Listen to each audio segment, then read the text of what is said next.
ایک اور چیز جو ہے وہ بھی سوال ایک احسن اقبال صاحب بڑا اہم ہو گیا ہے کہ ایک تاثر ہے کہ سیاسی جماعتوں کے اندر بھی مداخلت ہوتی ہے. مثلا یہ اس لیے پیدا ہوا ہے کہ ابھی پرسوں ایک آئی ایس آئی کے سابق سربراہ ہیں جنرل ظہیر صاحب, انہوں نے ایک تقریر کیا ہے, ایک الیکشن کمپین میں ایک تقریر کیا ہے, اس میں بڑی بحث ہو رہی ہے.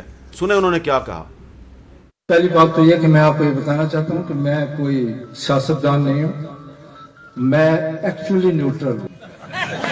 میں بالکل اے پولیٹیکل ہو کے آپ سے بات کر رہا ہوں, اور میری جو آج بات چیت ہوگی وہ پالیٹکس سے اوپر ہے یا پالیٹکس سے ہٹ کے.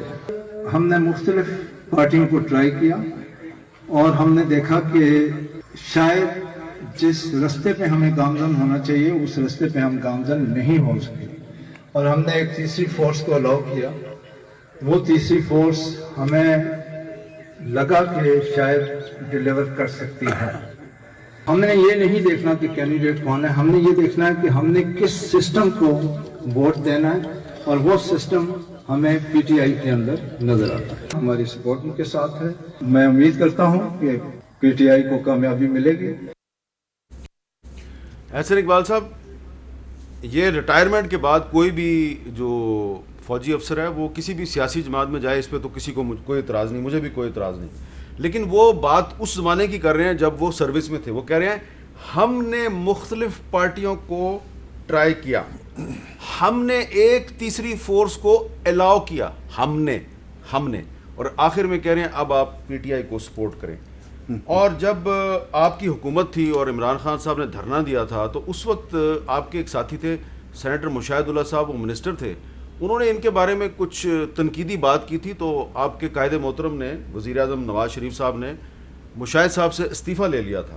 پھر ان صاحب کو آپ کی پارٹی نے جب یہ ریٹائر ہوئے تو باقاعدہ ان کو الوداعی ڈنر دیا گیا اور شیلڈ دے کے ان کو گھر بھیجا گیا. آج وہ کہہ رہے ہیں ہم نے الاؤ کیا پی ٹی آئی کو اور آپ پی ٹی آئی کو ووٹ دیں. تو یہ بھی تو ایک مسئلہ ہے, اس حوالے سے بھی تو ریفارمز کی ضرورت ہے. دیکھیے احمد میر صاحب, آج 75 سال بعد جو میں نے شروع میں بات کی کہ پاکستان کہاں کھڑا ہے, اور اگر بنگلہ دیش ہم سے 25 سال بعد آزاد ہوا اور ہمیں وہ یہ تانا دے رہا ہے کہ ہم نے ہر شعبے میں پاکستان کو پیچھے چھوڑ دیا, تو اس کی کیا وجہ ہے؟ اس کی بنیادی وجہ یہی ہے کہ ہمارے ہاں ہم سیاسی استحکام پیدا نہیں ہونے دیا گیا, اس کی وجہ سے پالیسیز کا تسلسل نہیں رہا, یہاں پہ تجربہ گاہ بنا رہا ملک. آج 75 سال کے بعد بھی آپ بحثیں سنتے ہیں کہ اس ملک میں صدارتی نظام ہونا چاہیے یا پارلیمانی نظام ہونا چاہیے.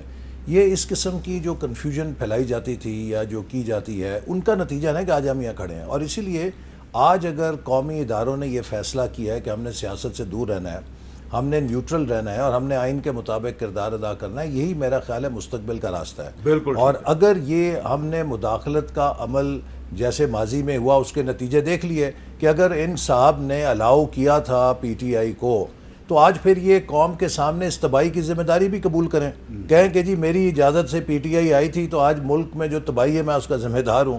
تو یہ میرا خیال ہے کہ وہ سبق ہیں جو ہمیں 75 سال کی تاریخ سے سیکھنے چاہیے.